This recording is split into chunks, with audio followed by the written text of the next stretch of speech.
Buckets. That's the name of my boat. Buckets.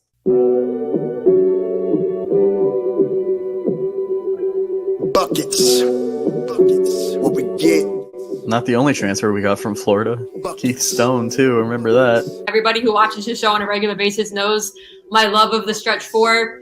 You know, we all make mistakes. He might have made one going to It's Tallahassee. mercy if y'all don't know. Dribble to the left, cross over to the right. Hurricane to the game, many buckets for the night. Matt with the pick and roll, Melissa with the give and go. This Shelly-U, hoodie girl dunking in the hole. Check the scoreboard, this what we fall for. Peep the gameplay, they want an encore. Overtime for another round. It's buckets out the buckets, baby. You out of time. Buckets. What it is, homie, it's buckets. Woo! We get buckets. Yeah, baby, buckets.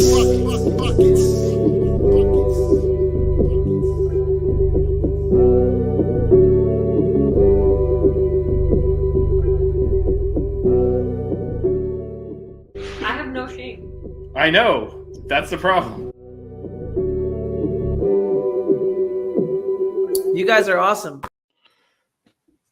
Hey, Matt. Well, season started, dude. The season started. We didn't establish who was going to intro it. I jumped in, man. There you go. You took it. I swear I updated the banner, but apparently not. So little, you know, I got to work out the kinks here in the early games. I actually typed it in here and I didn't hit submit. Which banner?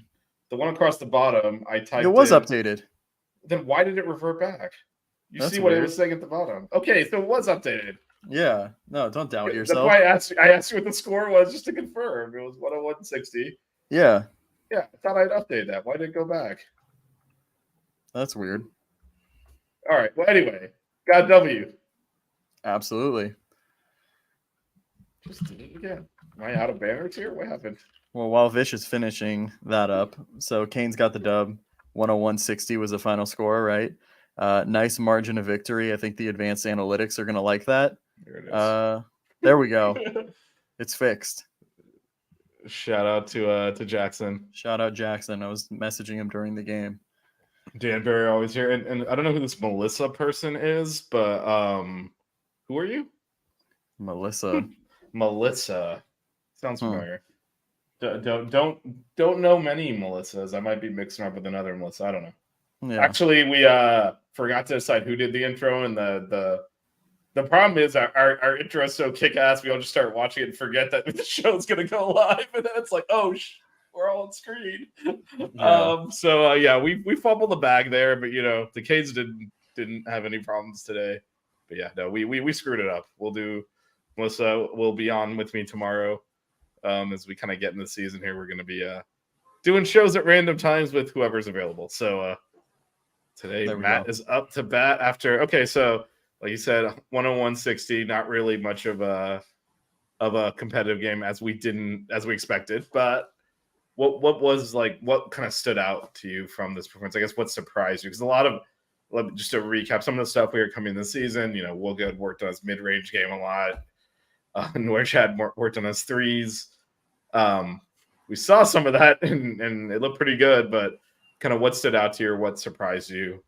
I think in terms of surprising, definitely Matthew Cleveland.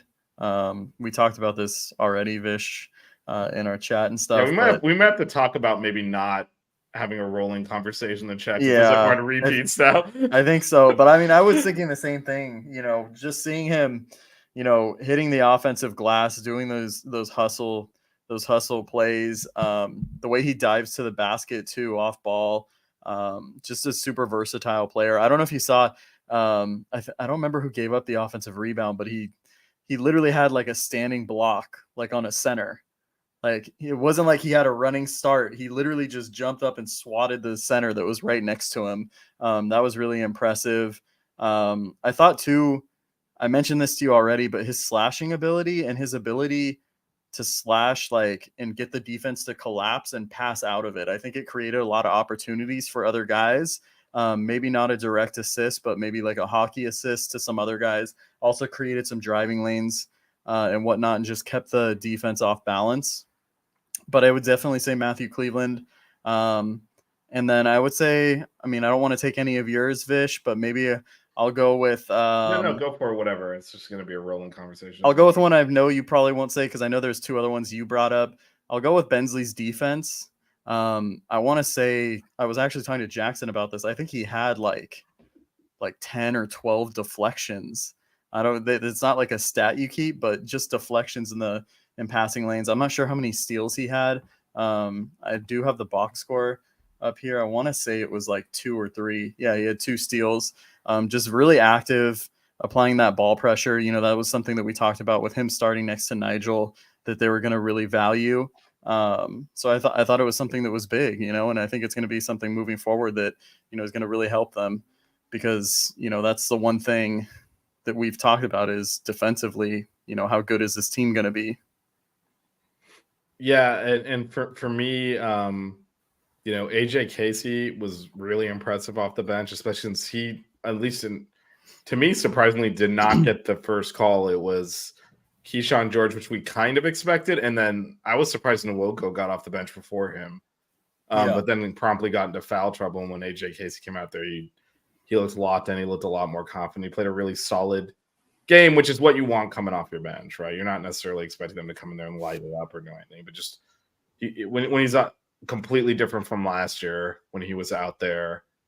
Okay, we can have this guy on the court because last year was like you're just watching the clock, waiting for the next timeout so that Norchad can come back in. It wasn't like that today. He looked a lot more comfortable.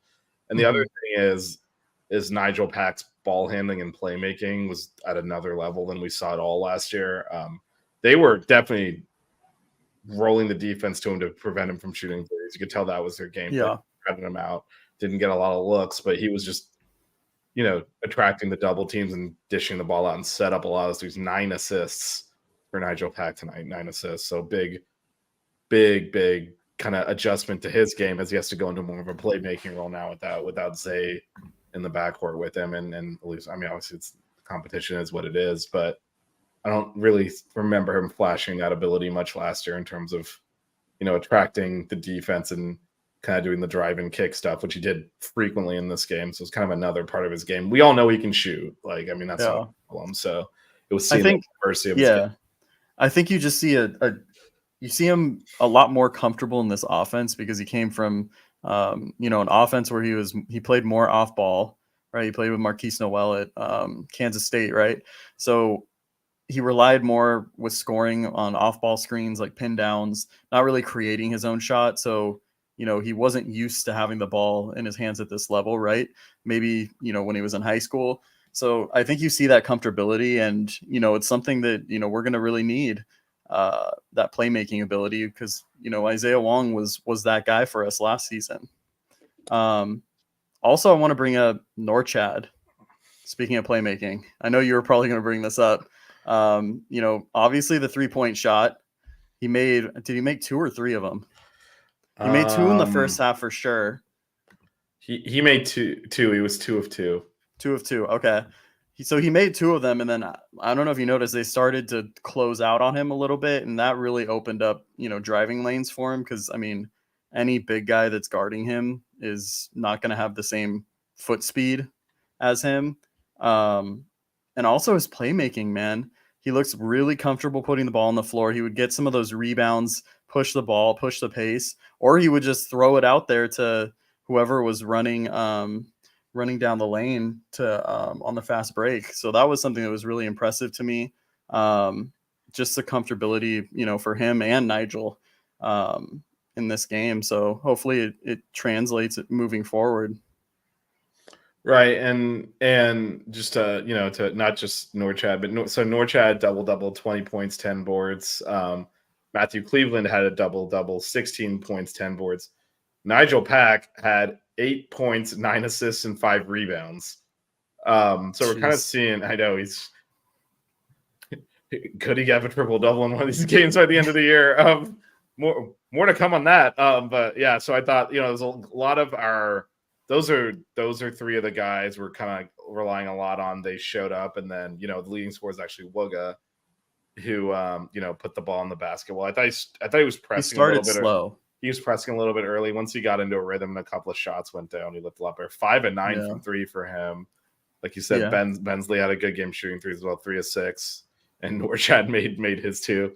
So it was kind of a 3-point barrage there for the Canes, especially towards the latter half of the first half.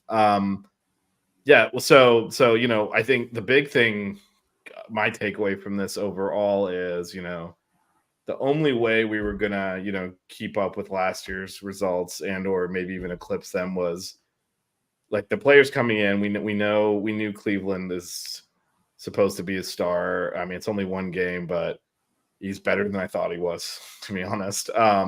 Yeah. But there was also that we would that we would need our existing players to diversify their game and take steps forward to plug the gaps that are gone from Jordan Miller and Isaiah Wong. And I mean, you kind of see how, again, it's NJIT, so you have to do it against better competition. We could certainly see how much Norchad, Nigel, and Wooga have all added to their games. Yeah. Absolutely. I was gonna say too, like Wooga got off to a slow start. I mean, it looks like that groin injury was probably affecting him when he was pulling up on some of those mid-range shots. His legs kind of looked a little awkward, so I don't know if it was he was kind of unsure of putting his weight on and whatnot. But he definitely got comfortable. Him shooting the three, like, I think Jack McClinton said this on the broadcast. I love having Jack McClinton on the broadcast, by the way, too. Did a great job. But his shot looks the same every single time when he shoots a three. Like, he has it set perfectly. He doesn't rush it. And he can, because he's so lengthy and wiry, he can make it, over contested defender. So, it was impressive to watch. And I think he is going to take another step this season as well. Yeah, and it's going to be needed because, again, Las Vegas. So yeah, he's the gap there. I want to ask you though too, because something that we had heard right from Coach L is that you're going to see the ball in Wooga's hands a lot more, and you'll see him kind of playmaking. I feel like we didn't really see that as much today. Do you think that's kind of just something just due to injury, or do you think it's going to be something we see moving forward? Or I think it's something we'll probably see more of moving forward. But I think we have so many interchangeable parts. It is really attacking the way they were crowding Nigel, which meant, he was the playmaker because he was attracting the defender. So it kind of made sense for him to initiate the offense in that sense because it's dragging the defense out of position. Yeah. So I think, different coverages maybe. I do think, to your point, I still think Wooga was a bit hesitant. And he's the leading scorer of the team, made half his shots. He didn't play poorly at all, but I think as much as the groin impact is probably mentally, because that's one of those things where you're afraid you're going to pull it again. And and so that's why I think once he got kind of a rhythm, got loose, he stopped thinking about it. And there were a couple of times where he pulled up transition and kind of short armed some that I think, as the season goes on, he'll start making those. And that's probably a lot more of what Coach L was talking about as well, because those are shots he wouldn't even attempt last year. So he wouldn't really feel like comfortable doing that. So I think we'll see some more initiating of offense like that. I mean, frankly, everything we did today worked, so it wasn't really a need to say, okay, let's make an adjustment and get the ball in Wooga's hands or anything like that. So no, I think we'll see more of that, but no, we didn't really see any of it tonight. Yeah. No, yeah. I thought we were really fun to watch in transition. We're really athletic. More athletic than last year. Yeah. Which is crazy. Again, well, I mean, Jordan Miller was not that athletic. He was wingspan, and he was, I mean, I don't want to use the word old man game because it kind of diminishes what he did, but he was definitely more methodical. Yeah, he plays at his own pace. And it's not slow, but it's whereas, like, I mean, Cleveland shot out of a cannon. Like, he wants to, touch the rim on every possession. Like, Jordan Miller's like, I know where to position myself to get this offensive rebound. Matthew Cleveland is like, I'm running up this MFer and getting the ball. Yeah, Melissa, there's a whole ass show for you tomorrow for you to state your opinions. Just messing with you. She can't help it. I mean, none of us can. We knew we were doing the show afterwards, and the show tomorrow with Melissa, we had a 3-person group chat going with like 400 messages in it. Like, way to spoil the content for the show, everyone, myself included. So just messing with you, of course. So yeah, no, but definitely Keyshawn has athleticism as well. So did Nwoko, actually. Like I think we're just very, very athletic. And so yeah, it's gonna be, it's push the pace, get it up and down. That's where our advantage will be on pretty much anyone. And it's actually one of the reasons we've had a lot of success against Duke over the years. Because we're just if we push the pace, that's why when we beat them, it's usually very lopsided. Yeah, we just kind of run them out the gym. It's true. You were gonna make a point, I think. Oh no, you were talking about pace. I would have liked to see the pace a little bit more on the defensive side. Yeah, let's talk about that. So we've been talking about a lot of the positives. I do think there were some issues because NJIT, just to make everyone, they're crap. So like they're in the America East, but that's where they're like on. Yeah. If you're familiar with Vermont, they're like the power in that conference. This is like the opposite. Okay, but when you say power, like they made the tournament like 2 years ago, I don't think they lost a single conference game, and they dominated like every conference opponent. Yeah, no, Vermont, like if we were playing Vermont, that's like a legitimate okay. Yeah, like that's my point. But NJIT is the bottom of that, and so they're not good. And we still had some defensive issues, so I don't know if you want to weigh in on that. Yeah, no, I mean, sorry, I'm reading Melissa's comment, so I got sidetracked. I know she does that. I mean, there was some parts of like I thought it was more so like in the first half we were kind of slow to get back. I mean, there was moments even last year when we'd make a basket and we wouldn't get back and give up a layup or whatever. There's a couple moments of that. Keyshawn George had one of them. He took like a long three, kind of just didn't get back, quick enough and gave up a corner three. Coach L got him back to the bench after that. Yeah. There was some foul trouble, like Bryce said too. And but I think part of that was actually what you're talking about. A little lazy on defense led to some of those foul, like slow rotation, so you're reaching instead of in position. Yeah, I don't know if it was like miscommunications too as well, because I thought we were actually pretty active, like in passing lanes and pretty aggressive. We had some active hands and whatnot. It was almost like a gambling defense, though. I saw Bensley and Wogo both. Spending jumping the pass lanes a lot. We don't get the ball. It does expose the back half of your defense. It's like we have rim protection. So yeah, there was one point where like Matthew Cleveland was trying to get an offensive rebound. He didn't get it, and his guy that he's guarding is like in front of him running on offense, and I think he just kind of like fell asleep and he realized, oh no, that's my guy, and ran back to him and fouled him. So there was moments of that. I think it's just whether or not it's first game stuff. Hopefully it can improve. I feel like we have the athleticism and the length to be better defensively this year. I don't know how you feel about that. But it's just a matter of how much better. Well, but yeah. So, I mean, I think a lot to be seen on that because I don't know how good we are defensively. I think Bensley's our best on the ball kind of guard. Mm-hmm. And then I think Wogo's just overall our best defender, but like as a team unit, we'll have to see here. I think a lot of it is on Matthew Cleveland. Right. I don't know what to expect from on the defensive end, to be honest. And I know you did some film breakdown on his time at FSU, and we're not necessarily impressed with the.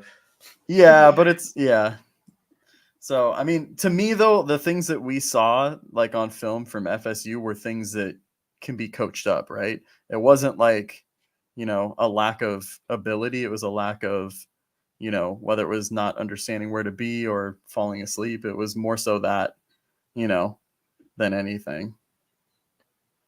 Yeah. And there were times where kind of that falling asleep, NJIT had a couple of runs in the first half, especially. It's like we were basically not there defensively. But obviously, but it was just we pulled away anyway because there was some complete mismatch. I will say I thought AJ Casey's defense was really good. His team defense was good. He was rotating well. Again, these are things we didn't see from him at all last year. So, positive signs there. But again, we're talking about the standards we now have for this program. The defense, and Coach Ellis said this, like the defense isn't there yet. And I think that was pretty obvious here, even in a 41-point win. You have the link, Melissa. You have the link. If I see her pop in backstage, I'll let you in. So I guess what else do you want to? I do want to talk a little bit about the schedule ahead and stuff as well. But like, what else were your takeaways from tonight's game? No, well, what do you think? What do you think of the overall rotation? So we came in with, I think we kind of all knew who the starting five were. But then Nwoko and Keyshawn came in first. Nwoko immediately got into foul trouble. Casey came in. Chris Watson didn't make an appearance until pretty late in the first half. Comments are on delay, so he'll probably have heard this by now. But that's exactly where we're headed. So like, so first of all, what did you think of the rotation? Anything surprise you? I mentioned earlier, I was surprised that Nwoko got in there before Casey, but also, like, I mean, I feel like eventually, do you think this rotation shortens? Yeah, I mean, obviously, we're not going to play Joe Bay in like an actual game. Yeah, so but that's not what I'm talking about. I just mean the core players. Though. Yeah, I honestly wasn't surprised that. I mean, I thought Keyshawn George would be one of the first ones off the bench. I wasn't like super shocked that Nwoko also came off. I thought it could have been any four of those guys that we talked about, because we had mentioned Watson, AJ Casey, and then obviously Nwoko and George. Yeah, George and Nwoko. So I wasn't surprised. I do think it's going to be something that we see. I mean, for a decent amount. I don't have the schedule in front of me, so I can't tell you a specific game. But this is in. I'll tell you, like, this season's going to come at us really quickly. Okay, I have it now. Yeah, I know, because we got Kentucky or Georgia. No, we're next week. Next week. Well, no, and UCF. Yeah. That's what I was gonna say. Like, UCF has given us trouble last year. Beat us at home 2 years ago. The Elite Eight team lost them in the Watsco, and then last year, won right at the end of the game. That was that weird thing where they didn't run the time off correctly, and then they went to the scores table and just declared the game over, and we won by 2. That's on Friday. So that's the next game. Then FIU on Monday, and then we're in the Bahamas, man. It's like there's not. It comes quick, man. Yeah. Bahamas and then Kentucky. Like it is. Because like you look at that after FIU, you have Georgia, right? Which I mean, still a power conference team. Then you have Kentucky. Well, then you have Providence. You have Providence or Kansas State first. That's what I'm saying. That's true. Yeah, that's true. I forgot about that. This game today was. That's why this game today was very important to like work on stuff, because there's not runway here. Yeah, I mean, you have Notre Dame, who I don't think is going to be that good in the ACC. Probably it's a conference game, man. We're like, it's a conference game, but they're going to be really bad, Vish.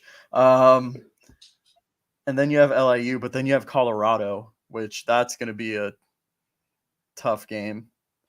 So you got, I mean, this isn't like last year. Yeah, we got a lot on purpose, though, right? We're trying to. Yeah. So I mean, this is how we're trying to build a resume. There's not a lot of warm up runway here. We're just right into it next week. Two real games next week, and again, UCF, who we're playing on Friday, is giving us trouble. A lot of trouble the last 2 years. So. Yeah, this is, got to make sure we take care of business there. I will say the one thing is, we'll see as the season evolves, but it does appear easier for us to get baskets this year in terms of like generate easier baskets with the athleticism. Because as great as and Wong and Miller were fantastic players here, the shots they were making were not necessarily. The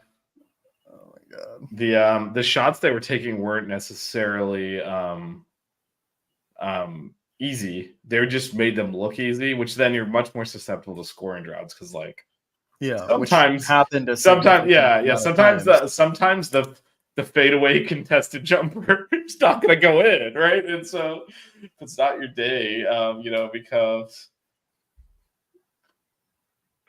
What do you want me to do, Liz? I can't control everything here. I can only ban him after it shows up.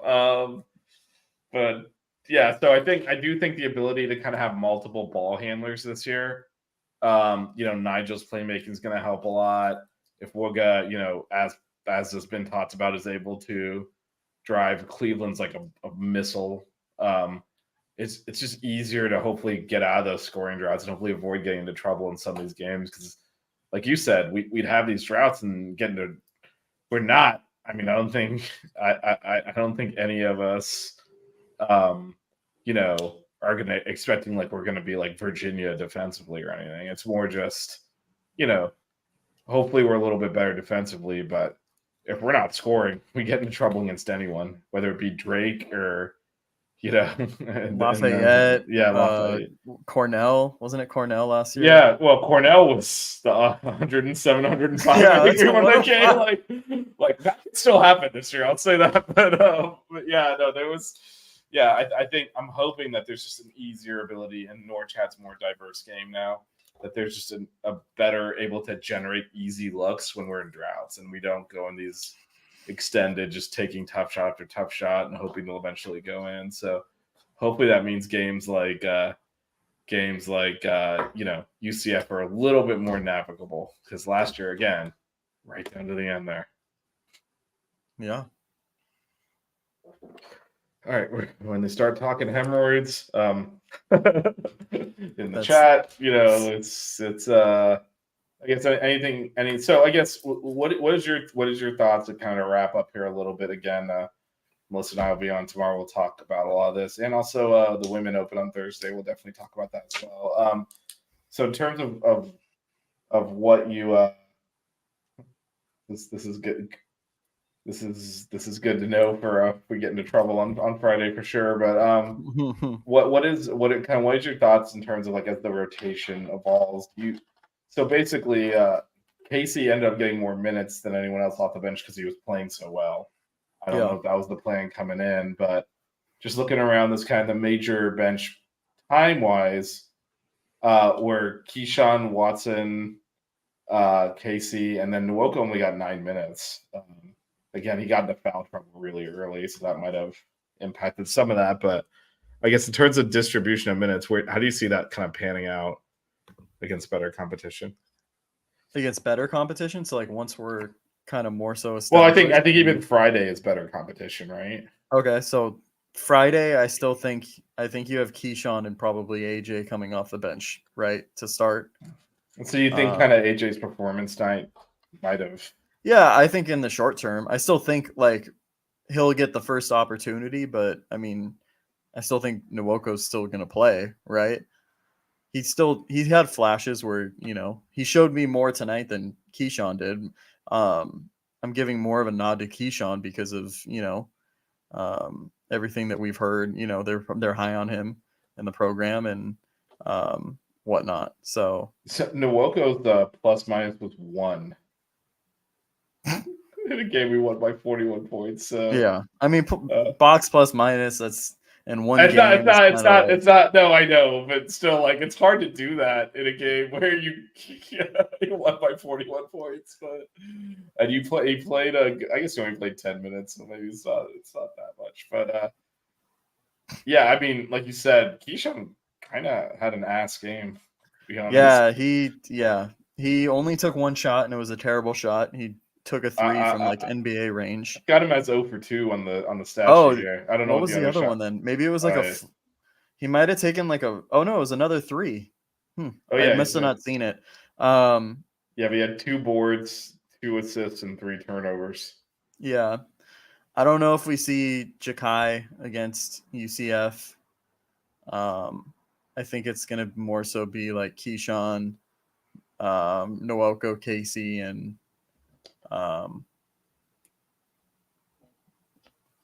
Jakai and Chris. Minutes will be interesting.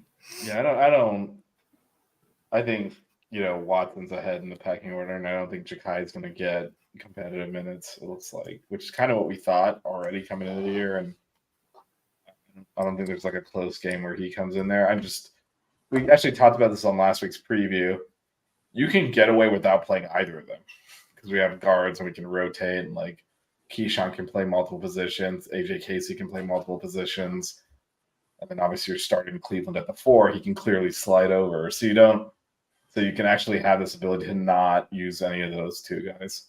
And we did for most of the first half today, but then Watson ended up playing quite a bit overall. So yeah, I like Watson. I think defensively he could be pretty solid, and I love his length and athleticism. I'm so obsessed with that lineup that we saw of like Nigel Pack and then like 4 guys that are 6'7" or taller. So I thought, but it's actually it's an interesting point, because when we get into playing better competition, like there's definitely going to be games where we just don't have where they start exploiting our because our backcourt is really short now. So yeah, and then you gotta just go to a bigger guard, and that's probably Watson.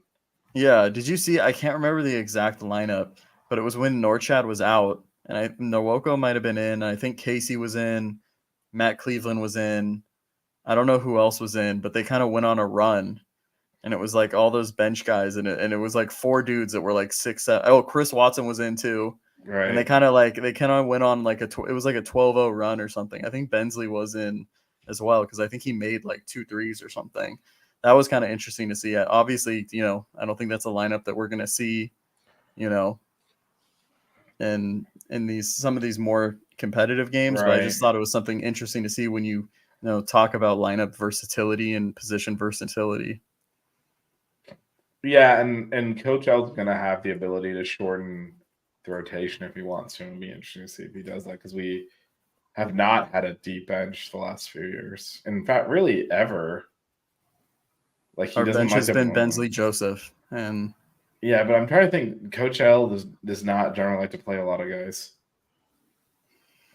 So be interesting to see if he. I mean, for a few years he couldn't play any guys. He would throw in the walk-ons. There was no bench, but even like a 2013 team, there was it was Reggie Johnson coming off the bench and Ryan Brown. That was kind of it.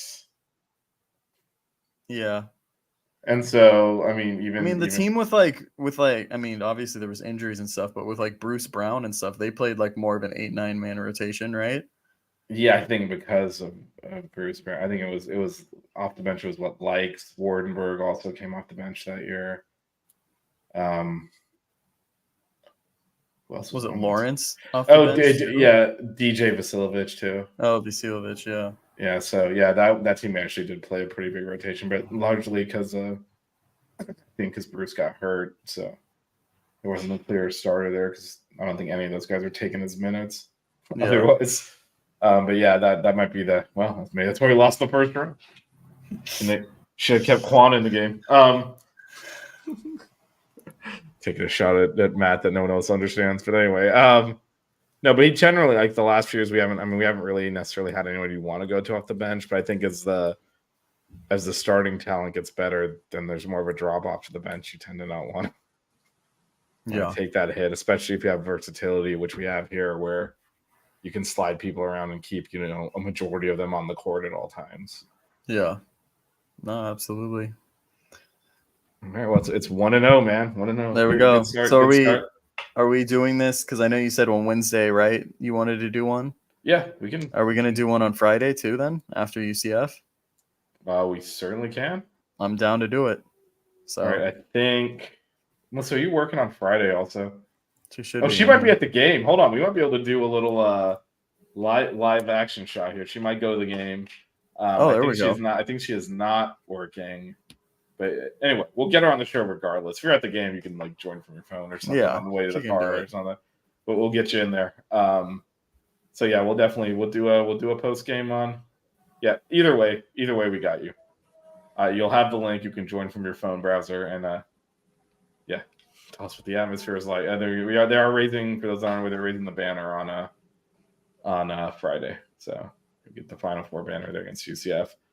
And like Matt said, Wednesday, Matt and I will probably preview UCF. I haven't really looked at them much. Apparently Bryce is watching them, and they got a couple transfers and stuff. But I haven't got them a ton. Okay, yeah. So we'll probably have a little bit of a preview tomorrow. Melissa and I will have her take on this game, and also look at the women are playing on Thursday. They're playing at 11 a.m. on Thursday. It's some kind of education day or something. I have a bunch of school children there. They do this every year. Oh, So you will, if you're watching them, you will hear the screaming. Those kids, man, they go hard. 40 minutes of screaming. So That's awesome. So the mute button might be your friend, but it's still a cool thing to see. But anyway, but yeah, we're gonna have a ton of buckets this week. We're gonna light it up like Matt did in his men's league to win the championship. This is what we're gonna end with, my friend.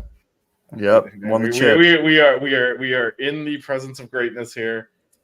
Championship hooper here, Matt. Four-time. This is new news. Okay. Yeah. So maybe Yusuf's demise was a little exaggerated here. FIU, Miami's opponent on Monday, a week from today. But yeah. So Matt, tell us about your championship. Do a little Al Bundy thing, and then we get out of here. Oh yeah, no, I mean, honestly, I didn't score a ton. I made like 3 threes. Well, hold on. He didn't score a ton in the final. He focused on defense and played that lockdown D. But my man here, I had like 4 or 5 steals. Yeah, but my man here to get to the championship was lighting it up. Yeah, I'm queuing you up here. No, I mean last week. Wow, his audio went out. Your mic went off. I don't know what happened. An ad played from the ESPN. I had the ESPN box score up, and it just like played in my ear. I thought you played. I thought you were messing with me. I was like, "What is that?" No, but it messed your mic up. Though. That was weird. Yeah, that was super weird. But no, I had like I had like 17 last week. All of my ESPN stuff is like mute site because of that. Because I'm writing these shows like, oh crap, I grabbed the box score real quick, and all of a sudden starts auto playing stuff. So yeah, it's so annoying. But anyway, yeah, you put up 17 last week. You had one game where you really went off, right? Yeah, it was the week before. I had 11 threes, and then I had 2 free throws, so I had 35. Oh man, 35. This man put up 35. My buddy had 40 points, so it's we don't give a crap about your buddy. No, but put up 35. It's because combined we outscored the other team. So we had 75 points, and the other team had 71. But you had 35, and that's all we care about. Yeah, that's all we care about. 11 threes here, so. He's playing that. He's playing that Miami game. He's just gonna run and gun and throw it up there. But then gets to the championship winning time, locks him up on D, kind of like what we did last year. So you got to play. Hey, I just want to be a champ. That's all I want. I'll do whatever it takes. Well, you already were in our book, and now you are more officially. So there you go. Yeah. All right. Well, so again, just to wrap up, the Canes win 101-60, open the season strong. They take on FIU. On Friday, 7 p.m. That is the Final Four banner raising. The women open play Thursday, 11 a.m. against Jacksonville at home. They're raising their banner on Sundays for the Elite Eight, which is crazy that both those are going up now.